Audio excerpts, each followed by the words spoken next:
केदारनाथ में बीजेपी के लिए नाक का सवाल, क्या इसीलिए परंपरा तोड़ी है बीजेपी ने इस बार। नमस्कार, स्वागत है आपका न्यूज कोड देख रहे हैं आप और मैं हूं आपके साथ लता। तो उत्तराखंड की केदारनाथ सीट पर हालांकि विधानसभा के उपचुनाव के लिए जो है प्रत्याशी के नाम का ऐलान तो हो चुका है, जिसमें बीजेपी की तरफ से हालांकि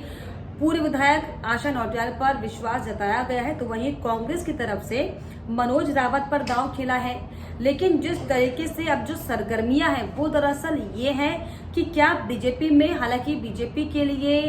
प्रतिष्ठा की सीट तो ये है ही, लेकिन जिस तरीके की खलबली नामों के ऐलान को लेकर हुई,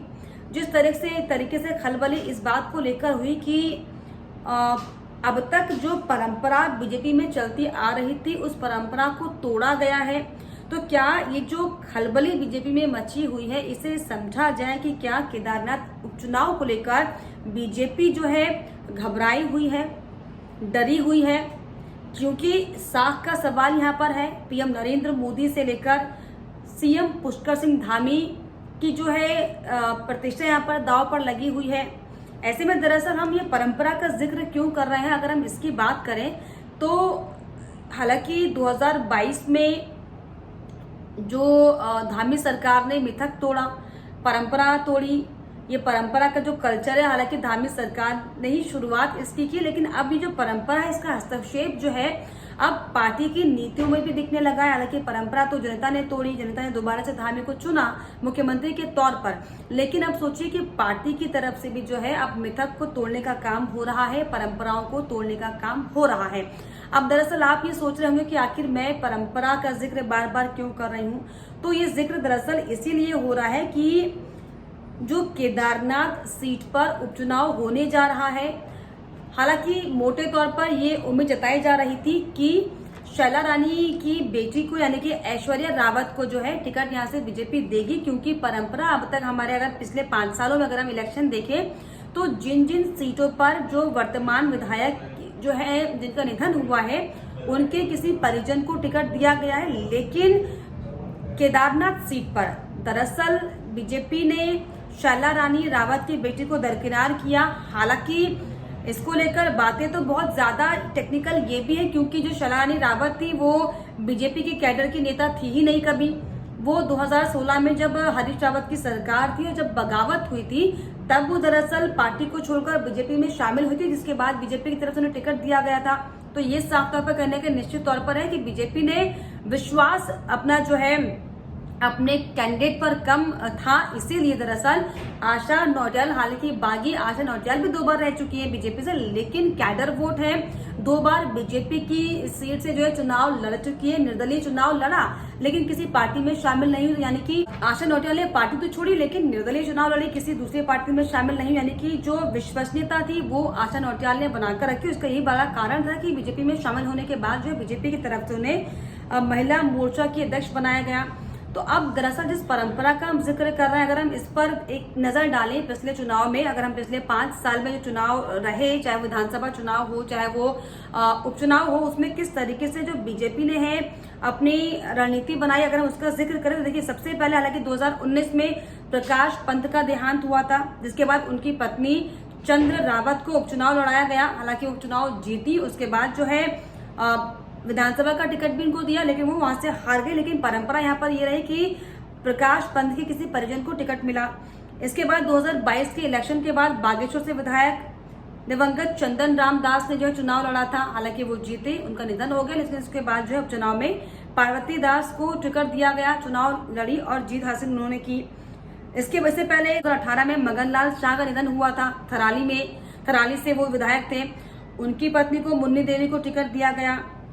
2021 में देहरादून कैंट से विधायक हरबंश कपूर का निधन हुआ था, तब उपचुनाव हालांकि नहीं हुए, लेकिन क्योंकि 21 में उनका निधन हुआ तो 2022 में दरअसल उनकी पत्नी को टिकट दिया, सविता कपूर को, जो कि जो है इतना राजनीतिक कद उनका नहीं था। हालांकि एक अपवाद मात्र यहाँ पर था कि उत्तरकाशी की जो गंगोत्री सीट थी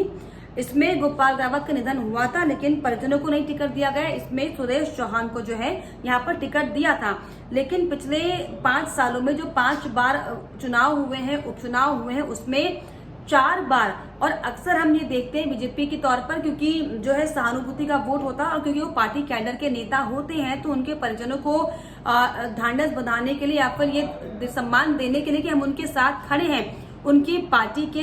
जिनका देहांत होता है परिजनों को जो है तवज्जो दी जाती है। लेकिन यहाँ पर देखिए शैला रानी रावत को के परिजनों को तवज्जो नहीं दी गई। हालांकि इसको लेकर लंबा डिस्प्यूट जरूर था कि किसको टिकट दिया जाए, लेकिन जिस तरीके से परंपरा बीजेपी ने यहाँ पर तोड़ी है, पिछले चुनाव के मुताबिक जो है इस चुनाव में ये उम्मीद लगाई जा रही थी कि शैला रानी रावत, क्योंकि बीजेपी की अभी फिलहाल वर्तमान में बीजेपी में वो शामिल थी और उन्हीं से जो है उसी पार्टी से वो टिकट भी चुनाव भी लड़ रही थी, तो ये दरअसल उम्मीद थी कि हो सकता है उनको बीजेपी टिकट देगी। लेकिन बीजेपी ने जो है इस परंपरा को तोड़ते हुए साफ तौर पर अपने पार्टी कैडर के चेहरे को चुना, क्योंकि जिस तरीके से केदारनाथ सीट का अगर जिक्र बार बार होता है तो यहाँ पर पीएम नरेंद्र मोदी के ड्रीम प्रोजेक्ट की बात होती है, 2013 में हुए आपदा की बात होती है, और जो आपदा के बाद से जो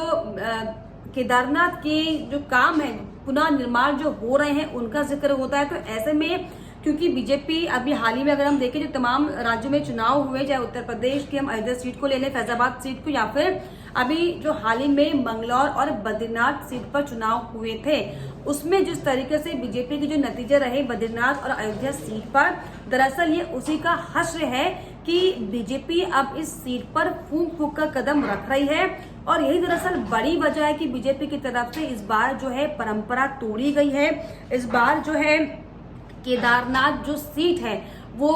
केंद्र से लेकर राज्य सरकार के लिए नाक की सीट बन गई है, साख की सीट बन गई। लेकिन इसको लेकर क्या आपको लगता है कि ये जो बड़े बदलाव बीजेपी की तरफ से किए गए हैं, जो परंपरा बीजेपी ने तोड़ी है, जो फूंक फूंक का कदम बीजेपी सीट पे बढ़ा रही है, क्योंकि सीटों को लेकर माथापच्ची थी, लंबी चौड़े जो है वो नाम शामिल थे दावेदारों के,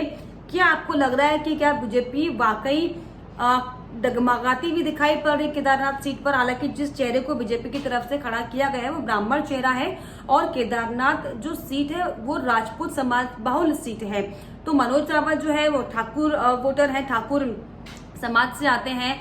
तो क्योंकि केदारनाथ जो है एक धार्मिक स्थल है, चारधाम स्थल वो है, तो ऐसे में जो है ब्राह्मण समाजों का भी जो है बोलबाला यहाँ पर है। तो ऐसे में क्या आपको लग रहा है जो बीजेपी ने रणनीति में बदलाव किया है, तो क्या कहीं ना कहीं बीजेपी पहले से ही घबरा रही है? पहले प्रत्याशी के नाम को जो है बहुत लेट उन्होंने घोषित किया, फिर जो घोषित नाम किया वो भी परंपरा से लीक से हटकर किया। ऐसे में क्या आपको ये पूरे समीकरण बताते हैं? आपको क्या लग रहा है कि केदारनाथ में क्यों बीजेपी को ये साम दाम दंड भेद लगाना पड़ा? हमें कमेंट बॉक्स में जरूर लिखिएगा। इसके अलावा हमारे चैनल को लाइक शेयर सब्सक्राइब करना भी ना भूलें।